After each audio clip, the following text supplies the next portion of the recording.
exactly. Well, he's climbed one mountain to get back to world number 1, and he's going to have to climb another here against Ronnie, isn't he, if he's going to make it through to the quarterfinals once again. He's got a lot of work to do. Ronnie looking simply stunning this afternoon. He certainly is, Hazel. And he's gone from 3-2 behind to this 9-3 advantage.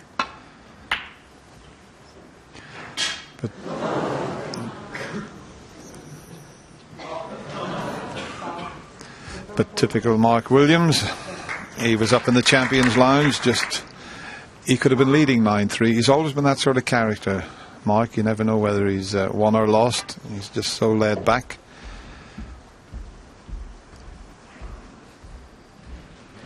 It's come up quite a bit short here. Ronnie may be tempted with the red to the left of the blue.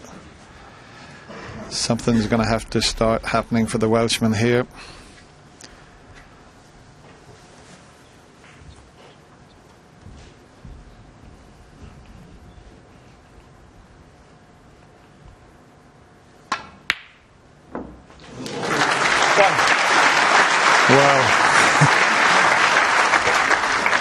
It wobbled a few times, but it's a cracking pot, and he's right on the blue. He's spotted something on the cue ball that's just distracting him, and if he goes full into the pink, he's got to be careful those reds are not a plant into the right corner. I don't think he's even looked at that, but I think he may be okay.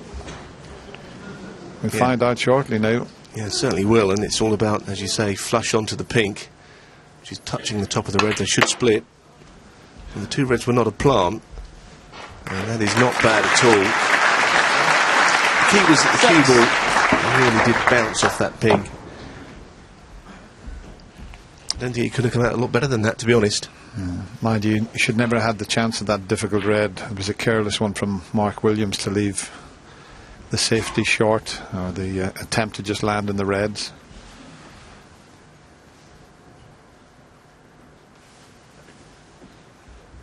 Pink out of commission at the moment. Not a good angle to get on the black because of the red to the right of the black. So 7.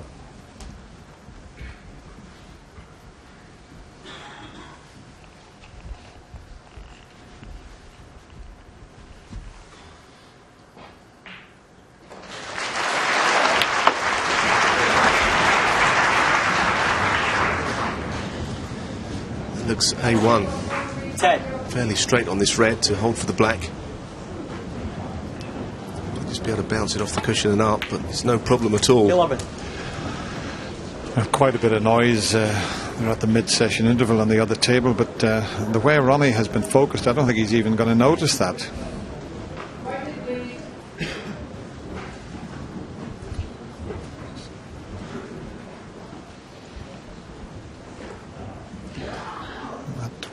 Red's just a little bit awkward. That's the people that are just leaving for the mid-session interval.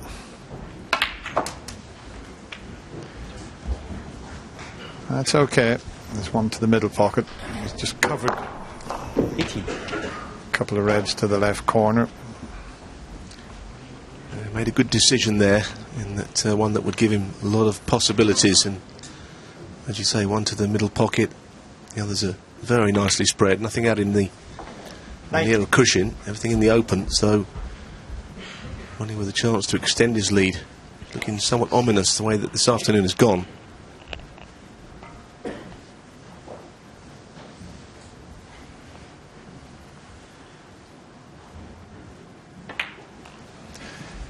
Yeah, I don't think it would have mattered who he was playing against in this form. 20. You know, his opponent was going to be sitting most of the frames in his seat. 25. Still sitting at 95% with his pot success rate. That is excellent.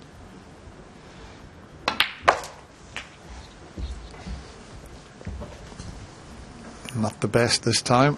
32. Still okay, but he'll have to head up for the blue again. Well, Mark would love to come back to the table, but it's unlikely that he will. I think the way things are going, he's already perfectly on the blue.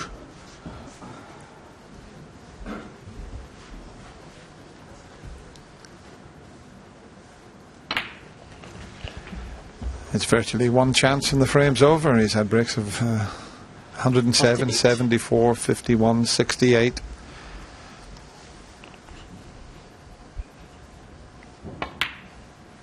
$39.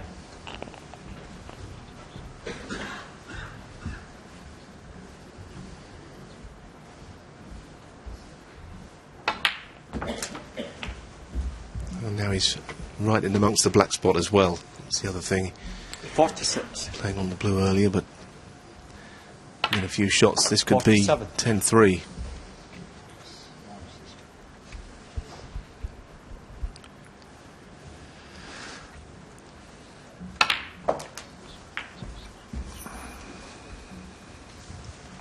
Couldn't avoid the cannon into that red. 54. But it's okay. It's a bit closer to the cushion than he would have liked. 55. And it's just a matter of the yellow, but he's got a position where he can leave himself on. Just watch where he puts the cue ball here. He'll have a choice of at least 4 reds. Now watch this. He's got a red to the left middle, one to the right corner, and one to the left corner. And when you see break building like this, you feel there's no difficult shots on, and the game looks so easy. People at home think, well, I could almost do this myself. The pots, perhaps, but it's just that when his cue ball control is under such tight measures, then really you feel that no shot that he plays is particularly difficult. 66. Well, the shot that Mark Williams played wasn't particularly difficult, the safety shot, and he just underhit it, and this has been the result. 71. 72.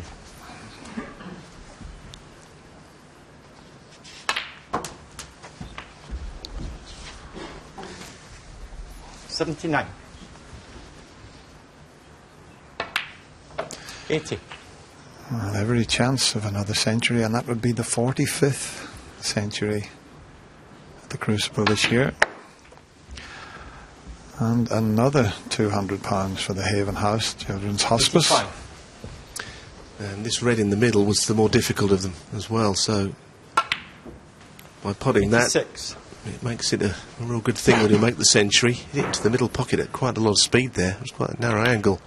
But there isn't much that's stopping O'Sullivan, and we're seeing the full repertoire of shots. 93. 94. He's made 42 centuries this season, Ronnie. He's made 108 at the Crucible, believe it or not. And there's another one. It just keeps getting better and better for Ronnie O'Sullivan and his army of fans. 103. And what an exhibition this has been at the Crucible this afternoon. Mark 106. Williams just can't do anything about this. He has been playing well, but he just hasn't had a chance to play. It's as simple as that. And look at the side on that. Look at the side on that cue ball.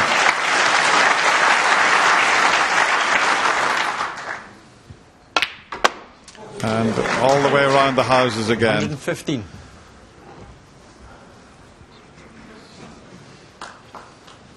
This is as good as it gets. And look at this positional shot as well. Not only the pot, look at the cue balls finished. Unbelievable break. And what a reception Ronnie O'Sullivan gets from this Crucible crowd. He just keeps marching on, and he now leads Mark Williams 10 frames to 3. Well, no wonder there's a look of bemusement on Mark Williams' face, because we're now in real danger, or Mark is anyway, of looking at a defeat with a session to spare here. This would be the 5th time, if Ronnie were to do it, that he's done it at the Crucible. It's just incredible. What can he do?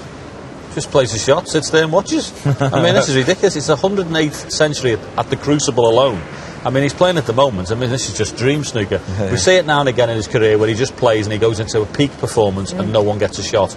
This is one of those sessions. And I don't know who the favourite is for this year's championship, but it should be him. Yeah, but the pace at which he plays when he is on a roll, it just seems to get quicker and quicker and quicker. Yeah, and so many beautiful shots, like little cannons in amongst the balls, like how he develops a whole break, and even the exhibition shots at the end. You know, he has everything, you know, and it's tough for Mark. He's just got to sit there and admire it, basically, because that's all you can do. He's in complete overdrive, O'Sullivan, at the moment. Okay, well, as we say, real danger, from his perspective, Mark's anyway, of going home even earlier than he might have wished.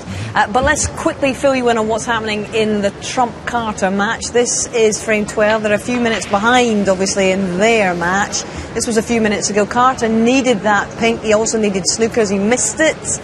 And Trump coming back in here. And this would lead to the scores being levelled at 6 frames apiece. So after their mini session, as it were, Trump has won 3 of the 4. It's all square, Trump having trailed 3-5 going into this match. So that is the situation. And Ali Carter ruining a few chances, obviously, but without to the O'Sullivan match once again.